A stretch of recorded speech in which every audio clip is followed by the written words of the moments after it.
Good morning, everyone, and welcome. It is such a great honor to be here with you today on a key conversation that we've all been excited for. Key factors driving our women business owners in success, a research deep dive. Now, we have a lot to cover today, but before we do, I want to take a moment to welcome you. If this is the first time that you are joining the Nasdaq Entrepreneurial Center, we're so delighted you are. If you don't know us, we are an independent nonprofit who is committed to building a better path forward for entrepreneurs across the world by driving forward access and equity and inclusion. My name is Nicola Corzine, and I'm the founding CEO and executive director of the Nasdaq Center. And as you're going to see in a moment, everything that the Nasdaq Center offers, our programs, our classes, our resources, and this research that we're going to be talking about is provided pro bono to our founders who are truly building a better world where we can all rise together.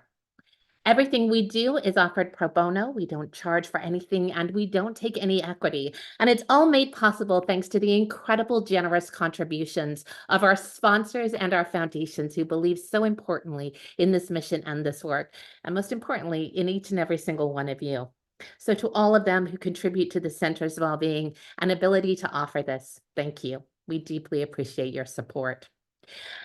A couple of housekeeping rules, as we always need them every time we start these things. Number one, if you haven't yet done it from LA to the Bay Area and beyond, please tell us where you're joining us from today. We're so excited to have a wide range of audience joining in. And number two, we do believe always in the importance of hearing from you. We don't want to just talk at you for the next hour. So as you're inspired by questions or things that you'd like to hear more about from our amazing panelists, please make sure you use that Q&A function that you're going to see at the bottom of your screen. Put in the questions as you come through, and we'll try to get to just as many as we possibly can. All right, now we always want to take a moment to sort of pause and reflect that the last couple of years for our women business owners and honestly for all of our entrepreneurs has been a hard one. It has been a long winter to say the least. So I'm going to start by sort of just doing a quick temperature check and inviting all of you to reflect this time today how you're doing. The reason that this is so important to us is twofold. One, the center is committed to really supporting the overall founder, this long marathon of the journey that you're on. And so as we think about how you're doing today and what you need our support on, we really do want to know how you are feeling. So on this poll that I have suddenly lost the ability to pop back, and thank you so much. The first thing is just asking you what is keeping you up at night. Now our program team is going to take this information and be able to feed in how you're actually doing and what you need more support in. So these programs and classes that you'll see launch over the next 6 to 8 weeks that come out in the center's newsletter. So if you haven't signed up for the newsletter, please make sure you do sign up for the newsletter. Is going to inform our program team what they build. So obviously, not surprisingly, I'm seeing a lot of needs around finance, sales, and marketing, as well as some interesting support for our team today. We get that for sure. So let me share those results with you. Just so that you know you're not alone, as with everything in entrepreneurship, peer insights is greatly appreciated. And just know that we're going to take this information, we're going to feed it back in, and we're going to offer up hopefully some really great programming in the coming weeks and coming months that allow us to be able to support you more deeply in those areas of need. All right, well, thank you so much for those insights. As I promised, we have an amazing panel and an amazing discussion ahead of us. So I'd like to invite now our two amazing women leaders who are going to be joining me on this stage today. First, Jenny Flores, who is our head of small business growth philanthropy at Wells Fargo Foundation. Jenny has been a longtime friend, a champion of women entrepreneurs everywhere. Jenny, it's lovely to have you. Welcome today. And joining Jenny is Alex Rosen, a senior director of GoDaddy Venture Forward, another incredible leader and ally of all women business owners. Ladies, so great to have you here today. Jenny, maybe I'll invite you to take just a minute or two to share your incredible background and honestly why you're excited to be with us today. And then Alex, I'll pop over to you and invite you to do the same. Jenny? Well, thank you, and happy Friday, everybody. I'm Jenny, as Nicholas said, head of small business growth philanthropy for Wells Fargo. And I've had a very long career at the intersection of impact and finance. And so I'm just really delighted to be able to share some of the insights that I've garnered over the years in working in the space, and obviously in partnership with Nicola and the NEC team. Thank you. Thanks so much for being here, Jenny. Alex, welcome. Great to have you. Please tell a little bit about your background and also maybe why you're excited to be here today. Absolutely. Thank you so much for having me. I'm Alex Rosen. I lead GoDaddy's Venture Forward initiative that uncovers the outsized impact of small and micro businesses on your households, communities, and our greater economy. I come from a background of high tech and corporate large companies, and I was just passionate about applying all the experiences and learnings I had to small businesses. And I'm so excited about this conversation in particular to better understand and empower entrepreneurs. Absolutely, as are we. Okay, so let's talk about what we're going to do today. I'm going to share a few key findings of some research that the center has really been honored and inspired to learn beside our women business owners. And again, just to take a moment to pause, the center has the incredible honor of working beside over 92,000 founders across the world. 51% of those founders are women. Yay, the new majority. And our women business owners really are changing the landscape. So many of you have contributed to this study. So for it's a huge moment to just pause, reflect, and say thank you. Thank you for your contributions. We know there is a little bit of fatigue that can happen around surveys, but know that it is really driving change for you that we're committed to, all of us here today. And also, most importantly, it's inspiring change on a much wider scale that we're going to get to today as well. So I'm going to have a chance to sort of share what you've shared with us. And then from there, I'm going to invite Alex to also share some of the incredible insights that has come forward from Venture Forward survey. And then we're going to bring these amazing women back together to go a little bit deeper on some of the questions that have really been emerging around the lived experience of our women business owners in this market today. And then, as I said, your questions, those that submitted in advance, thank you. We're going to try to get to as many of those as possible. And as you have questions as we go through that today, just keep on populating them. We really want to hear from you, and we want this to be for you because of all you're doing for us.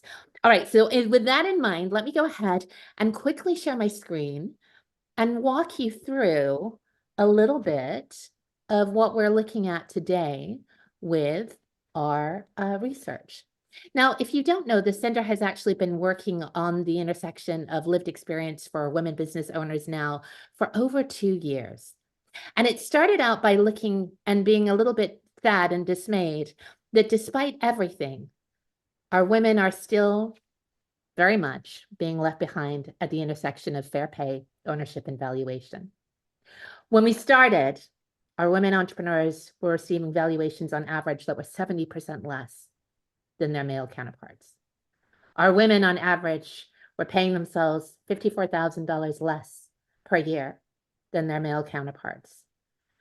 And the reason that this matters to all of us so passionately, besides the injustice of those statements, is that when that happens, everybody loses.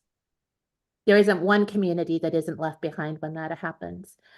And there isn't one market that isn't really losing out on so much GDP when that occurs.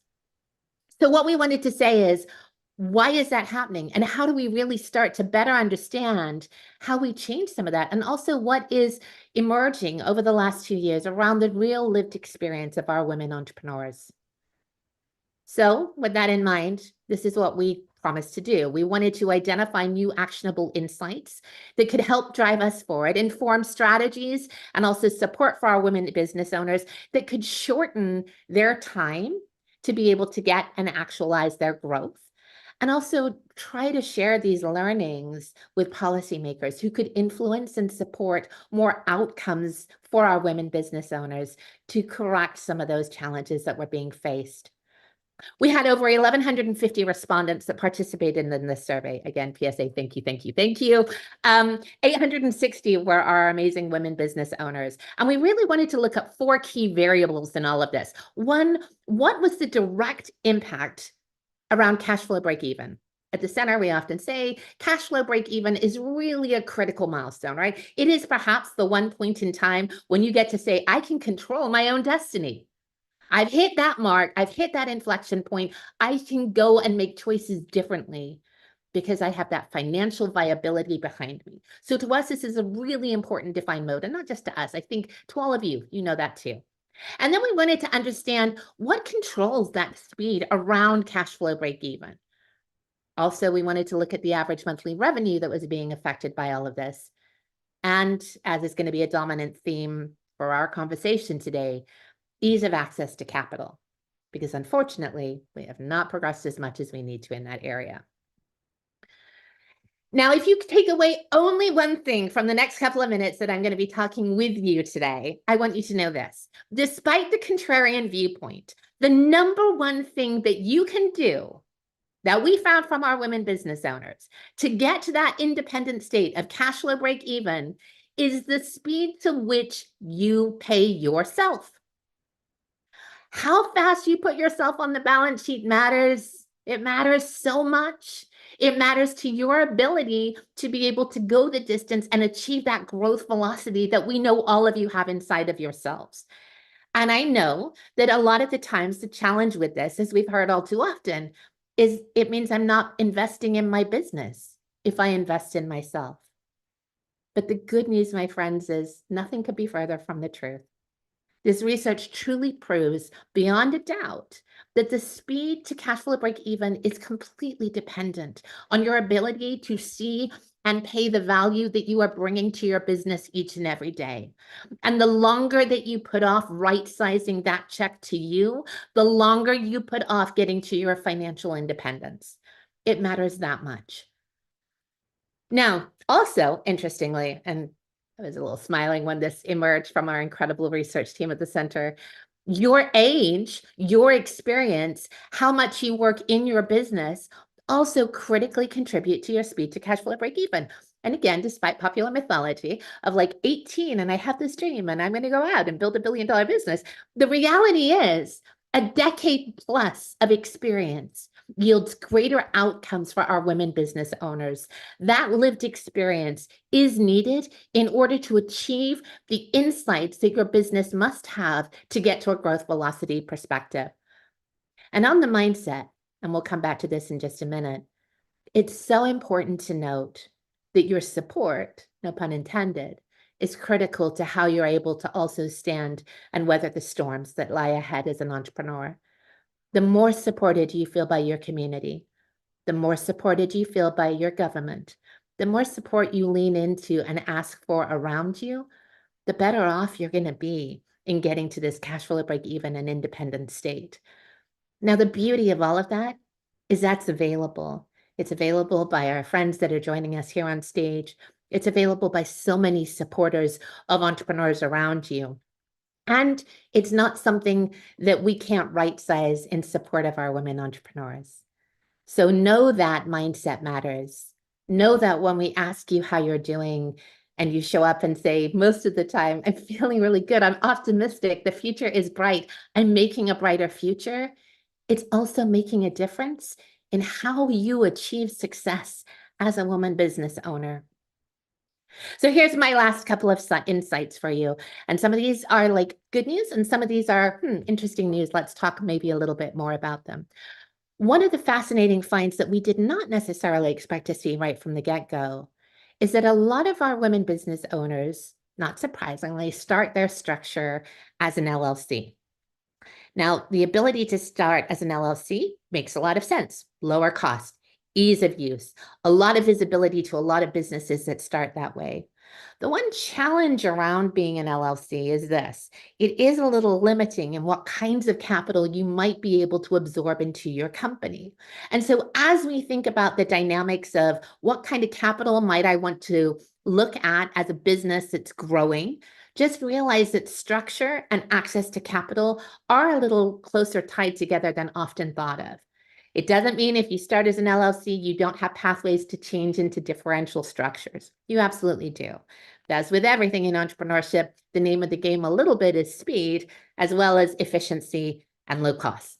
So to the extent that if you see yourself wanting to bring in different types of capital, maybe some of those high-risk capitals like venture or angel, those kinds of capital are going to look to see usually a different structure than just an LLC. The second thing is speed matters. We talked about speed mattering just a handful of slides ago and throughout this dominant talk, right? Speed really, the speed to cash flow break even is critical. And unfortunately, there is a little bit of a clock that's ticking. On average, we noted that businesses that are less than 5 years old have a much faster outcome to getting to be a growth-based business. And we define growth-based business really as getting into a trajectory where you're hiring employees and also scaling up to that $1 million plus revenue level. Doesn't mean you can't get there if you are greater than 5 years old. It just means that we might need to think more about how do we help really supercharge the business to get to that growth outcome mindset that's needed. And again, back to this motivation, it really matters. Mindset as an entrepreneur matters. It is such a long and hard journey that you're on as founders. And despite all the reasons that you could lean out, you all lean in. But keeping a healthy perspective on you and how you're showing up in the world and being able to lean into support when you need it is really critical. It's all too easy to let that go by the wayside. When we first started at the center now more than 9 years ago, one of the interesting studies that we did is the amount of sleep that a founder needs in order to be able to achieve the velocity of their business. And again, despite contrarian views, the answer is if it's less than 6 hours on average, you can't support and sustain yourself. So my last takeaway to all of you is make sure you invest in you. It's easy to invest in the business each and every day. But if you aren't investing in you and you aren't supporting yourself, you're not going to be able to support the business. So from all of us at the center, again, for our 1,000+ women that contributed into the study, thank you. We are so excited to be able to now invite Alex to join in and share some of the research findings that have emerged from Venture Forward, and then hopefully go into a little bit more details on what this means and how we actually create a healthier landscape for the rise of all our women business owners. Alex, over to you. Great, thank you so much. Let me go ahead and share my screen.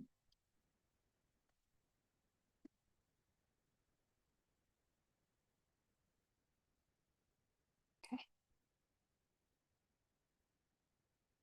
Are you seeing the full size screen? Perfect. So we all know that entrepreneurship is powerful. You all feel it.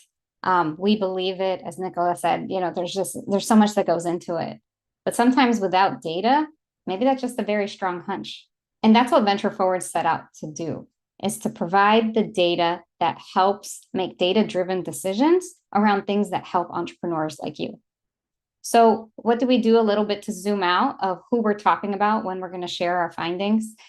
We talk about everybody. Entrepreneurship, anyone could be an entrepreneur from anywhere. And we're seeing that growth happen, whether it's big city or rural areas, whether it's where there's a huge network or not great infrastructure. Entrepreneurship is growing. And our research looks at where they are, how they're growing, what's on their mind. Again, thank you to anyone who participates in surveys, because that's so insightful to hear directly from you in a timely manner.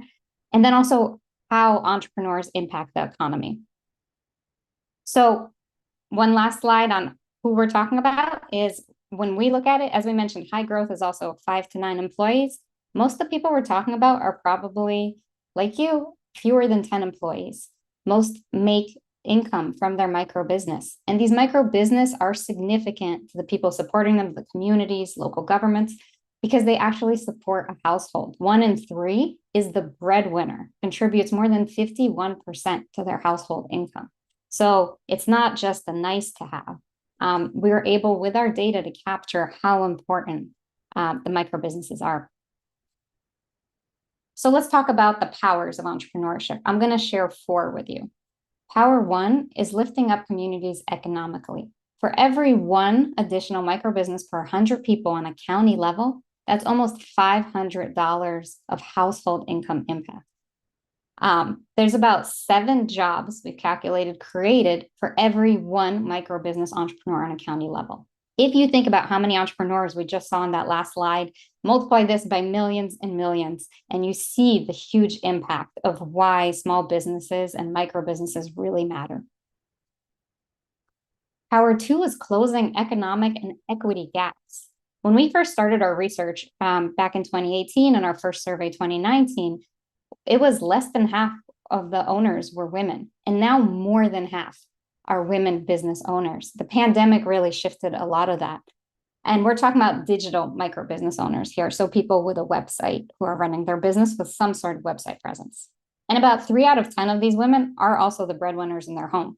When we look at Black-owned businesses, 2/3 of those are owned by a Black woman. So Black women are the fastest growing demographic year over year in our work in terms of who is starting and leading the charge in new businesses. Then comes the power to work from anywhere, that flexibility that's so important. Whether you're full-time by your micro business or you're full-time outside of your business, you can still be a small business owner. And that's when you have, that's the power of a small business and, again, digital presence. And you can conduct business from anywhere, which gives that flexibility in location and time. And last, but definitely not least, it's that ability to make a life while making a living. I'm sure some of these reasons for starting resonate with you, whether it was you've always dreamt of it, or to be your own boss, or the flexibility supplemental income. One thing that almost everybody agrees on, or 2/3 of those surveyed, that we definitely feel in our hearts is life is better as an entrepreneur. It's not easy, but it's worth that. It's worth that challenge. So let's talk about how we can better empower the entrepreneurs who are powering so much goodness in our communities. I want to point your attention in particular here that access to financial capital is about 1 in 4 say it's in their top challenge for starting a business. And when you see the difficulty with which it was to access capital, we really want to see that shift, because 3/4 of the women we've surveyed said it took less than $5,000 to get started. And yet, regardless, it still wasn't easy to access capital. So with this slide and the work that we've been so privileged to participate in with the Nasdaq Entrepreneurial Center, why is this also so important? Because when we're talking about growth and the potential for growth, the factor that's number one most related to business ambitions and that long-term growth is ease of accessing the capital to start the business. And so that's why it's so exciting. I'm so excited to hear more from Jenny on this panel. And with that, that's the end of my slides. Thank you. Alex, amazing. Thank you so much again for all the work that you're leading at Venture Forward. And Jenny, for all the work that has really been going on for so long, so deeply across so many domains. And with that, I'm going to get started maybe with inviting you, looking at the incredible career that you've had, obviously both in banking and then in corporate philanthropy. I'm going to ask you to answer this question really from 2 different perspectives. What do you think are really the key success factors of business owners that you look for first as a bank lender? And then maybe we'll flip on the other side of the switch and invite you to share with your foundation hat on.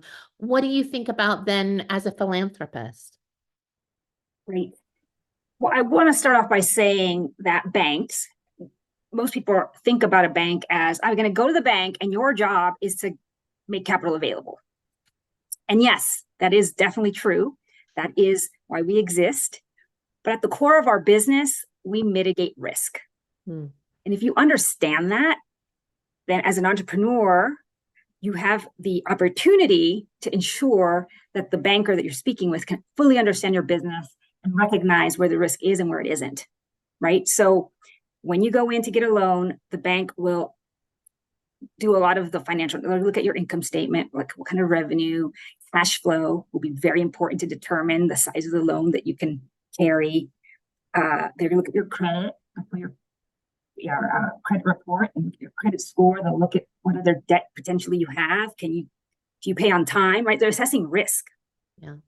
They're looking at your years in business. And there's an assumption there that if you've been in business 10 years and you've been navigating the ups and downs of running that business and you're doing it well, that you can navigate whatever comes in the future. And so they feel more confident in your ability to leverage the resources if they provide a loan, right? So the whole lens of a bank is risk mitigation. Mm-hmm. And so knowing that, just understand when you talk to them, that is the frame that you also have to meet them at. Because if you're only saying, I'm great, I have this business, it's a wonderful idea, and you're fully in it, and they're only seeing risk, you're not gonna, it's like you're talking past each other.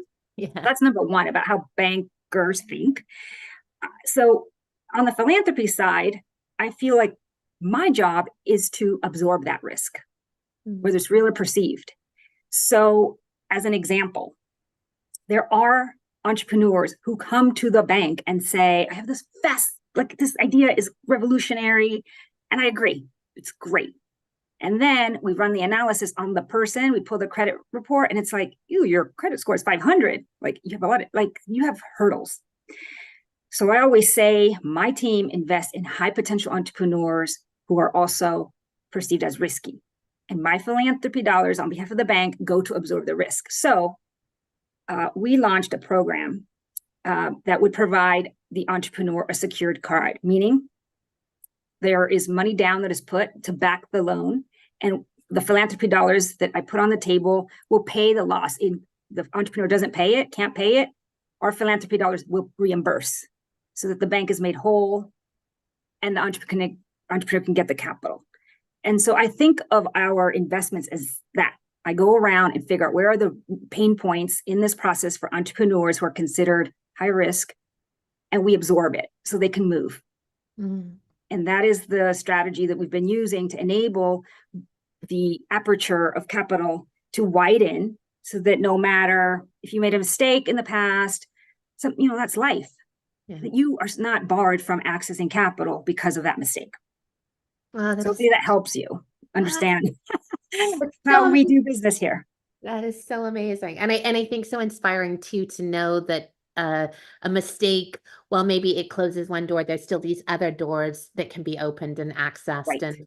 And for entrepreneurs, it's all about optionality, as we know at the end of the day. So to even understand that and also have that mindset of the banker risk mentality and better go into those conversations eyes wide open is so helpful too. Right. So thank you for that. Thank you. All right, Alex, this research at Venture Forward is now 5 years in the making, just incredible.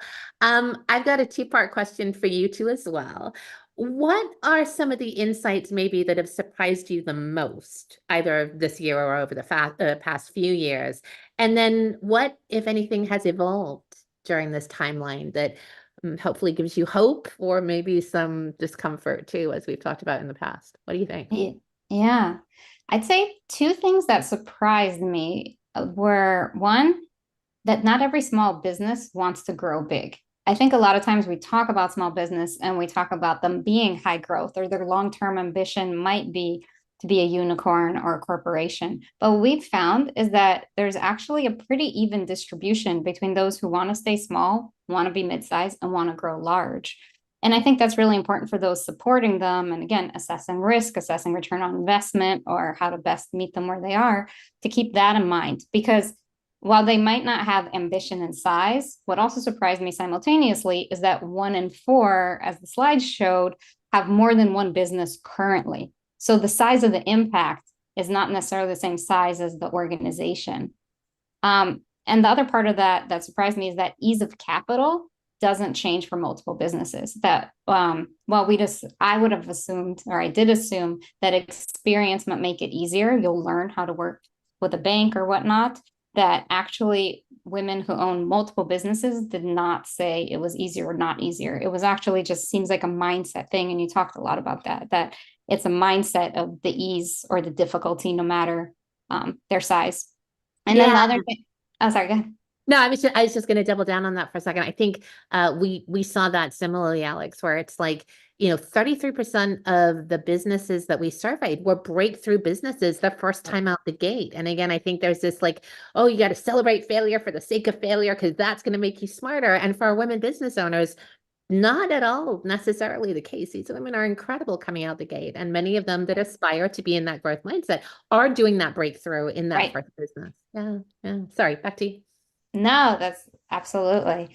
The thing I'd say also that surprised me was just where they're coming from. Again, back to it might be in completely rural areas where there are less than 500 people per square mile, and they're seeing double-digit growth. And so thinking of how to serve, how to think of the communities and the infrastructure to make it happen for them. What's evolved, which I think is so exciting and makes me extra excited for this conversation, is the speed at which men are no longer the dominant force behind micro business formation. We show that means that ease of capital is not, like, while it's a huge challenge, not the major barrier. and that, women have gone from being less than half, they've 25% have increased from 40% to over 50%. So I think it's just so great to be sharing this research and the support and interest from Wells Fargo and others to keep supporting them as they're continuing to be a driving force. A driving force for good across our economy in all regions. It's so good to hear that. Jenny, obviously, I know you're a huge fan of our success factor number one, and kind of one of my favorite moments was like, I'm not surprised on this. But looking back to the fact that our women, the faster that our women put themselves on the balance sheet, the faster that they pay themselves, has a direct effect on the speed to which they achieve cash flow break even.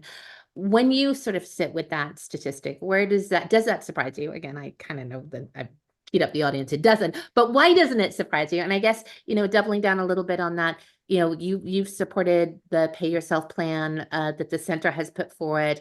What do you think it means then for women as they access capital through that landscape and think about, I got to tell a funder that I'm also trying to pay myself at the same time? Like, how does that sit with them? Any thoughts that you'd offer on that key factor? Yeah, no, for sure. I am 100% in support of women paying themselves as entrepreneurs. And I am a big Beyonce fan. And I always say, and not only am I going to pay myself, I'm going to put respect on the check because I bring a lot of value to what I do. And that is the bottom line. Paying yourself is very smart. It's the wise thing to do. And when I look at it from the lens of risk, right? When I started the conversation about banks mitigate risk, if we know that paying yourself increases your ability to get to cash flow quicker, it reduces the risk, right, of you not being able to pay. Mm-hmm. And when we compare, just on the surface, you would know this, two entrepreneurs, one who is paying him or herself, can dedicate all their energy to growing their business because they're not worried about I'm going to pay my rent or I have massive food insecurity for myself and my family. It is eating away at your ability to focus on your business, right? And so I always say, when we develop programs or investment vehicles that we're going to ensure or offer to communities, we design with the small business owner in mind. Like, we design for that. So it is important that we underwrite for that. Like, yes, there is a part of this investment we're making in this business, and it's part of it will be to pay the founder and the team. Mm-hmm. Those are the people that will get the work done, and we believe in them. So I would say that the research that you've produced, Nicola, allows us to validate these assumptions that we've always had, that we know to be true, but now the data is proving that to be a fact across the board. And so thank you for what you are doing. We are using this research to push the needle even on how we design programs and accelerate the ability of women founders to succeed. So yeah, I use it as a risk mitigation strategy and in the increase of success for these founders. Here we go. Here's to increasing success and stopping that horrible statistic of paying yourself $54,000 less per year than our male counterparts. We're going to eliminate that. It's going to get to a zero basis, I promise, over time. All right. I want to shift gears a little bit. Alex, you've already talked about these incredible women business owners building in rural, building across the US, and they're outperforming the growth rate now of other demographic bases. But what are some of the industries maybe that you're seeing that have emerged? And or what are some of the other, interesting insights of what kinds of businesses are these women building? And again, I loved the statistic of they're building for community and within community and small as well as big. So any of those kind of intelligence points that you can bring forward today? Yeah. I think, so one is they're building online. What we've seen is whether, again, they're in the workforce in the traditional sense or not, the number one thing is they're leveraging the power of social media and websites for bookings, services, communications, brand building, whatever it might be. And so that is kind of a democratization of opportunity by getting online, because then traditional things like startup capital or time is no longer as much of a barrier. Mm-hmm.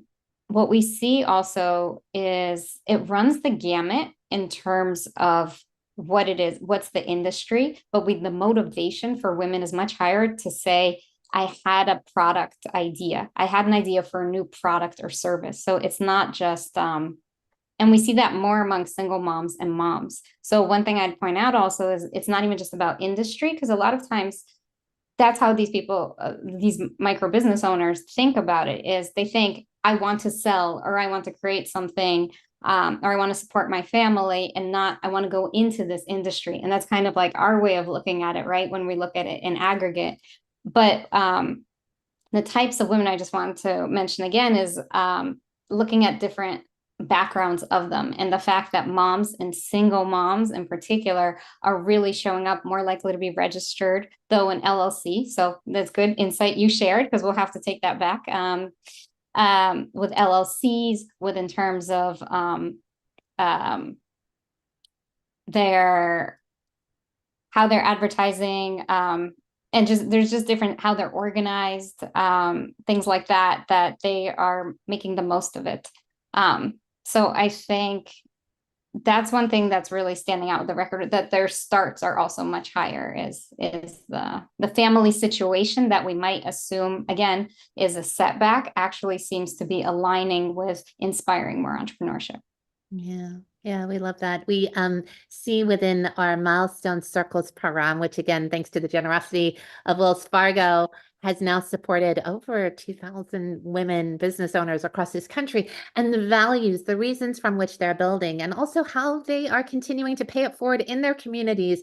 As entrepreneurs who are doing so much already, that capacity and that mindset is always present. And I think it's interesting that the identifier is often like, I'm building for, I'm building with, building inspired by, versus I see myself as a insert static industry that is solving this, hard-coded problem. Not that they're not all doing that as well, but the identifier is first as, I'm here showing up because I'm inspired to build something that has an impact beyond myself and across my community lines. And that's incredible, because when we think about sustainability of founders, the one thing that we've learned in, now with 9 years at the center, is sustainability of founders is largely driven by those internal motivations. No one can take that away from you. If you believe to your core, as a women business owner, you're building for your family, you're building for generational wealth, you're building because you want to strengthen your community, even on the hardest day, it's still a reason to get up. And I think that's where we get really excited to see these critical identities for our women business owners that we just all want to applaud and go, how can we help? And I know all of you do as well. So maybe on that note, and not to keep picking on the media, which I seem to be doing a little bit of today. We love the media, PSA. But it does seem like there's this interesting moment where all too often there is the popular story that says you're either young or you're in a certain characteristic framework. You don't have debt. You don't have responsibilities in the world. You live, breathe, everything only for this singular entity that you are birthing. And that does not seem to be obviously what we've talked about as the lived experience or honor of our women business owners who are changing our world.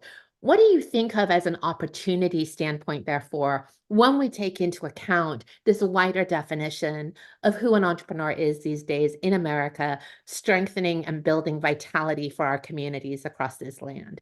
Jenny, maybe I'll invite you to sort of share any thoughts there of what are the opportunities, and then Alex would love to hear your thoughts too. Yeah, so we, like I said, my team is very data driven. And so we have been looking at who are these entrepreneurs?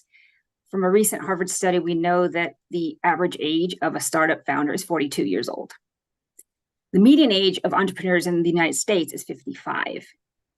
Another data point that we often rely on is of those entrepreneurs who are over 50, 70% of them are looking for an exit strategy in the next 10 years. So the activity that's taking place with entrepreneurs who are 40 and over is really high.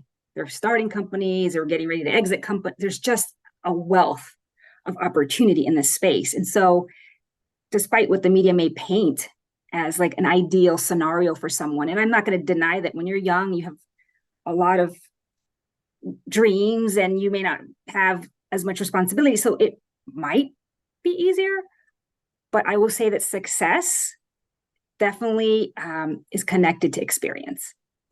And so many of these entrepreneurs who are 40 plus have had different careers, have potentially raised children. They have navigated through a variety of economic cycles. There's just a lot there that can be harnessed to start a business and quickly get to your milestones, whether it's break even, like innovative partnership, all the things that we see happening in the space. And so I would just say for entrepreneurs who are thinking about it, it could be a second or third act. Like the possibilities are really there. And we are also seeing that, as one of the questions was, ease of capital.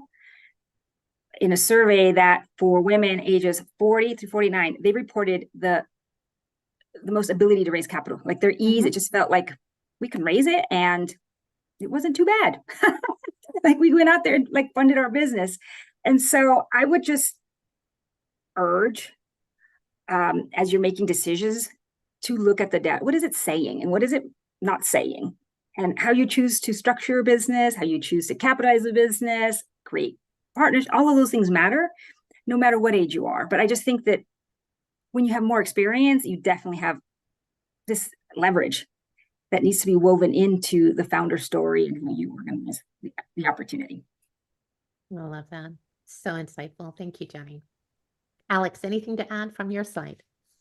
I'd echo everything Jenny said, and in short, I'd say don't believe the hype that's in the media, because that's confirmation bias of something that, you know, was a preconceived notion almost, because the data, as we're all mentioning, tells a different story. And data is observational. It's not a belief. It is. We're seeing that, you know, speaking of that age range, you know, I was looking at for single moms who are business owners who took the survey, about 40% of them are between 30 and 50, and they have kids age 5 to 17 at home. And here they are, business owners with at least one digital business, making it work. We have definitely super young. We have retired people choosing their second, third act. I think that there's such a huge opportunity for both sides. For the side of you have an idea and you thought maybe it'd be too hard or too late or not, or you don't fit what an entrepreneur is and you exclude yourself. There's an opportunity to look at this data or join these conversations and realize, not like you were saying earlier, Nicola, of the community, you're in a community. There's others like you who are doing it and you could learn. And so I think the opportunities for those who want to support these entrepreneurs is creating the networking, creating the support systems, the navigation. Because one of the top challenges we saw in the top 3, knowing what to do at each phase. And I think no matter where you are in the journey, you might just not know what to do next if you're figuring it out on your own. So there's just so much opportunity to see the data, apply it, and have such a tapestry of economic impact and such a tapestry of groups supporting the different types of entrepreneurs. Yeah, I love that cue on tapestries and honestly, peer benchmarking. Again, one of the fascinating findings that we've seen across the community is when you can learn and leverage a cohort model of support across similar-minded or similar-inspired entrepreneurs, especially where you do identify fairly similarly together, transformation happens, and it's in a trusted and safe space where you can be a little more vulnerable without necessarily worrying that you have to know it all. And I think that really has shown up as such a key differentiator, certainly inside of milestone circles and beyond, where that peer learning is not only fostered and encouraged, but it creates meaningful business outcomes as a result. So love that insight. Thank you. All right. Well, for all of you who have been contributing questions into that Q&A, congratulations. You're doing a great job. Thank you so much. There's still time, but I do have a ton that I'd love to get to. So if it's okay for you, Jenny and Alex, I'd love to maybe transition into some of those audience Q&A. And then I'm going to come back to you for a key takeaway right before we wrap up. So stay tuned on that one. One of the fascinating thematics that seems to be coming up, both pre-populated in the questions that were submitted ahead of time and certainly dominant in the live Q&A today as well, is rightfully around the worry of mindset. And I mean mindset now for like, okay, I am a woman in a fairly male-dominated world.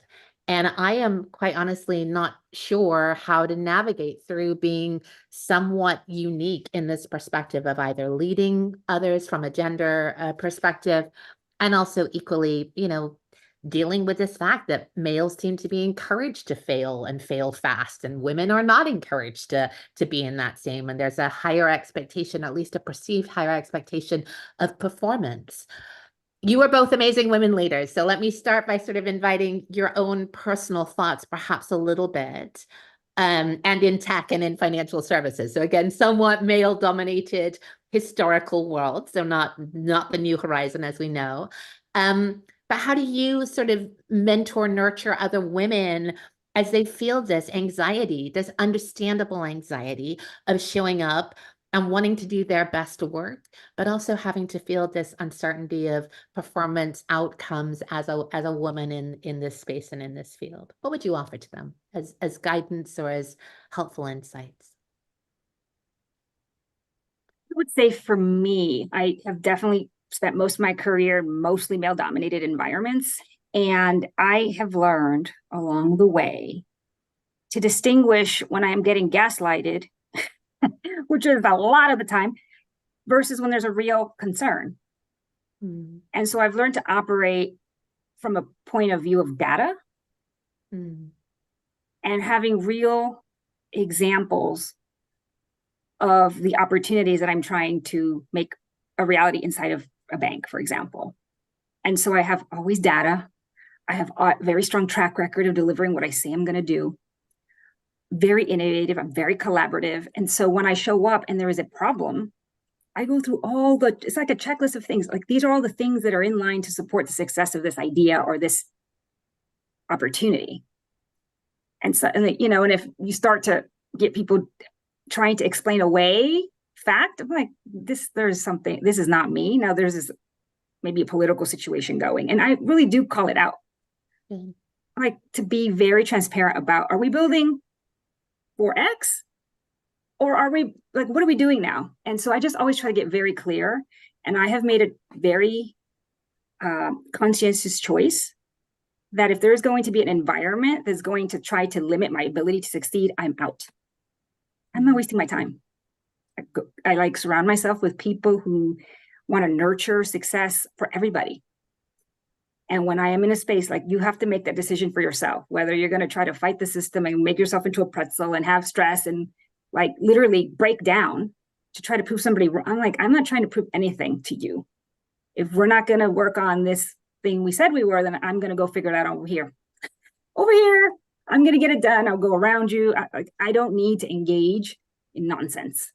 So that's how I deal with it. I just have no time for that. I love that. That's so good. So good.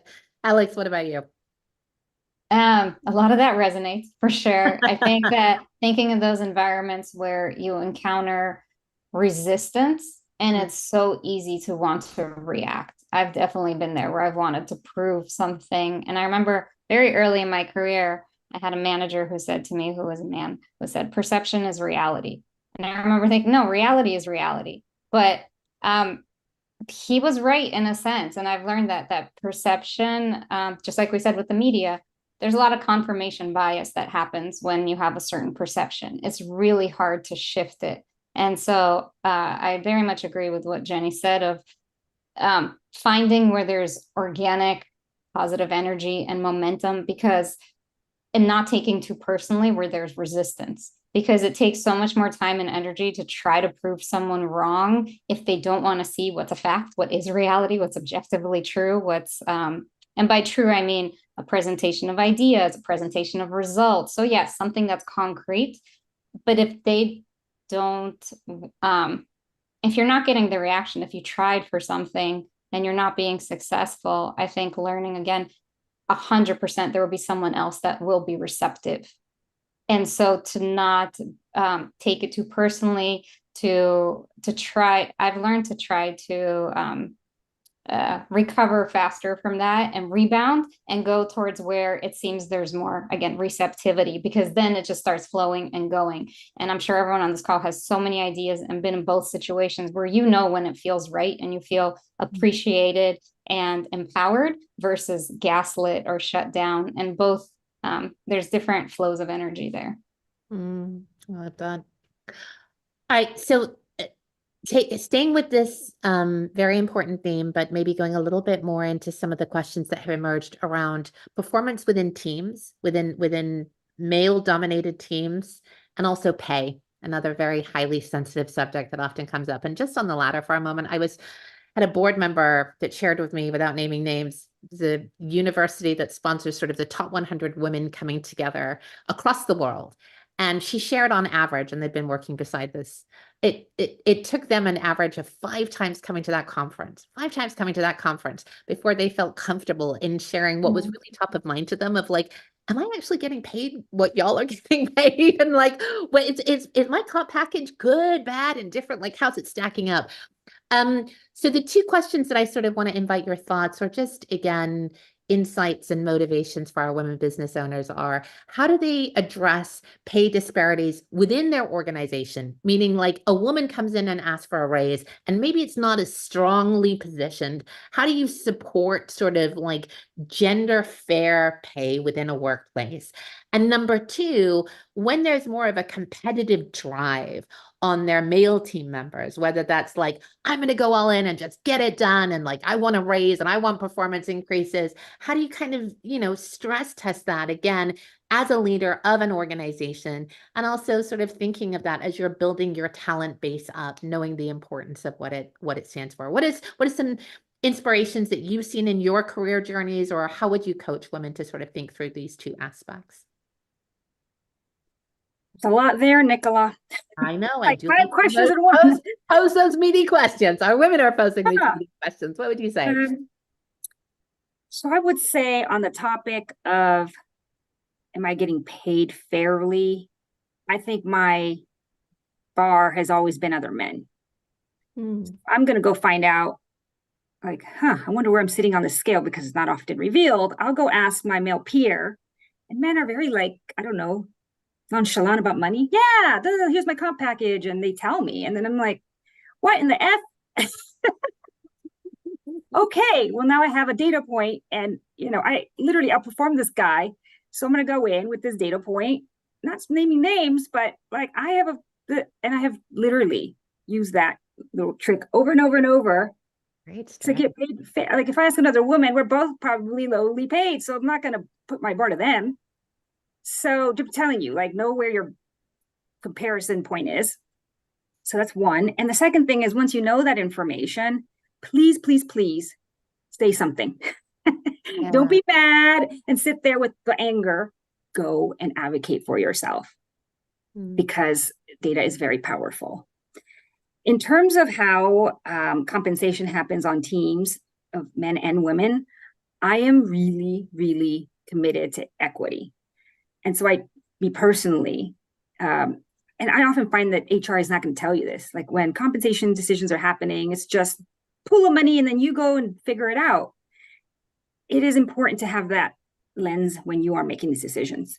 If you notice in your, employee pool that, wow, all the women are getting paid way on the low end, like it is your responsibility to fix that.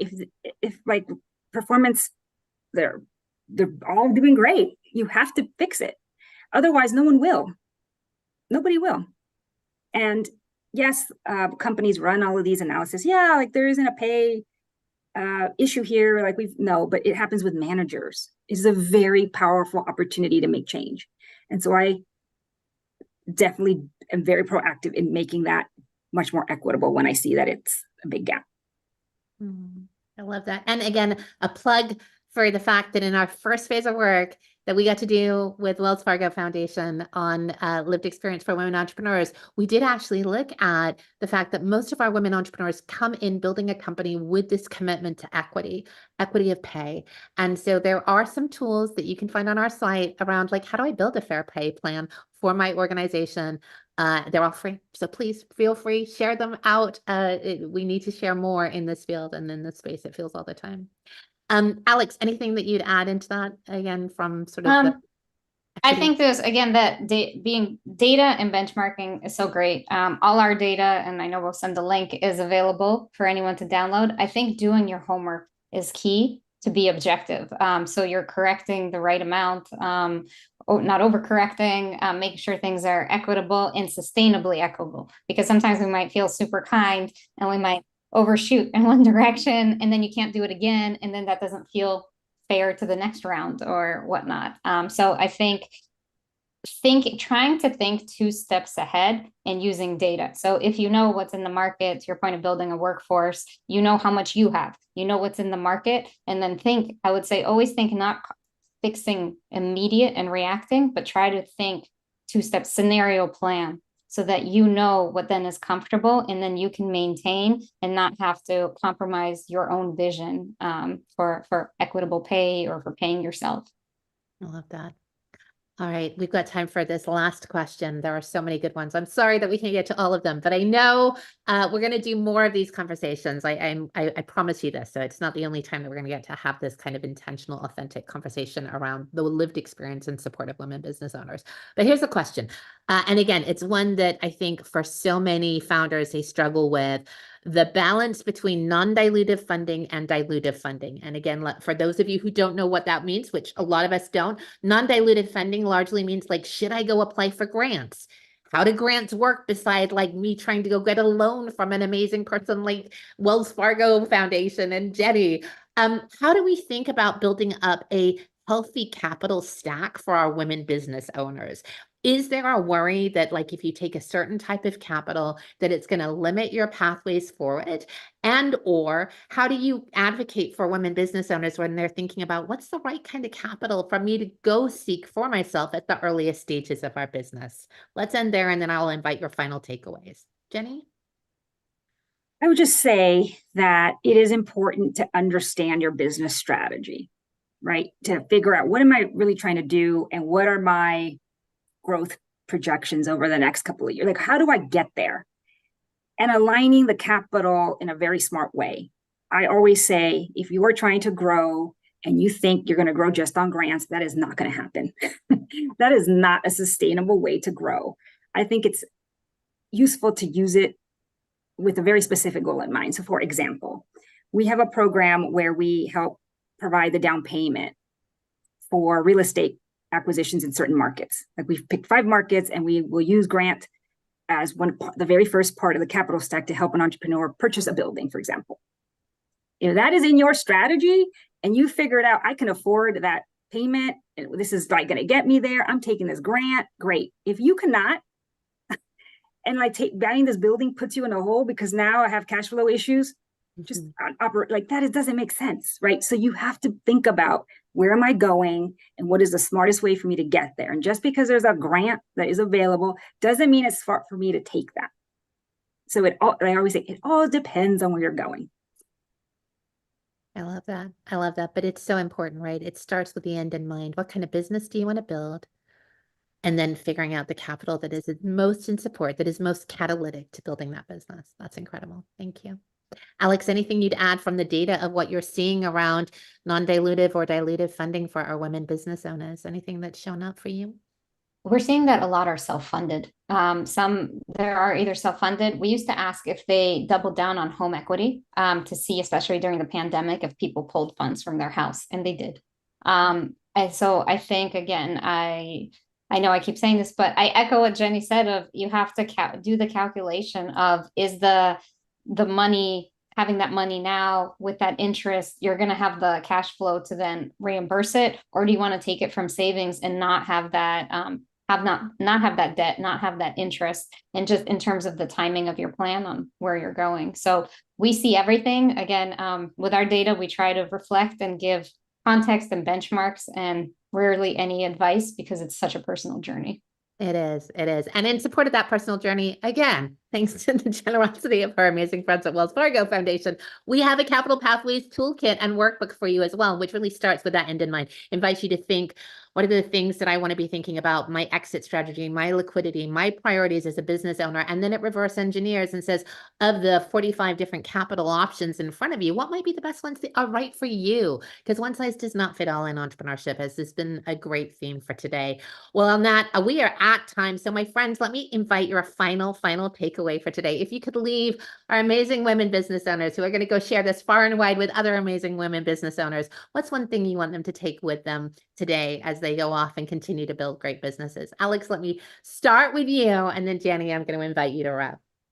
I'll do one, but two-parter. One is just how important you are. You are important to yourself, to your family, and to the communities, and to our greater economy. So just don't forget just how important, how wide and deep your impact goes as you go through the ups and downs of the journey. And to help you in the journey, to just, yes, all the links that are in the chat. Take advantage of all the no-cost events, all the webinars, all the funding available. GoDaddy has different communities, a program called Empower, if you want to look it up. That's also helping women in certain communities and other entrepreneurs. So just seek out those resources, because there's so many people who want to help you who might not just be top of mind. Thank you, Alex. Jenny? Yeah, I would say my parting words would be, dream big and don't be afraid to do that. I think many of us, as we think about starting a business, it's like, oh, I have this massive dream. And then you like start scaling it down. Like, I want to do this, but then like this problem and potentially this. And then it started really big and exciting. And then it ends up being, I think this is what's feasible. And I would say, don't do that.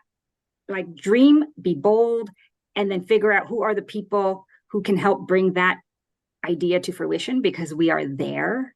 We're there to help. I think the Nasdaq Entrepreneurial Center is one place where I refer many women, because it is that place that allows for that. Like you said, Nicola, it's these cohort of women who support each other. And they're like, no, don't settle. Like, let's go build it, and we'll figure it out. And so I'm just wanting to reinforce that.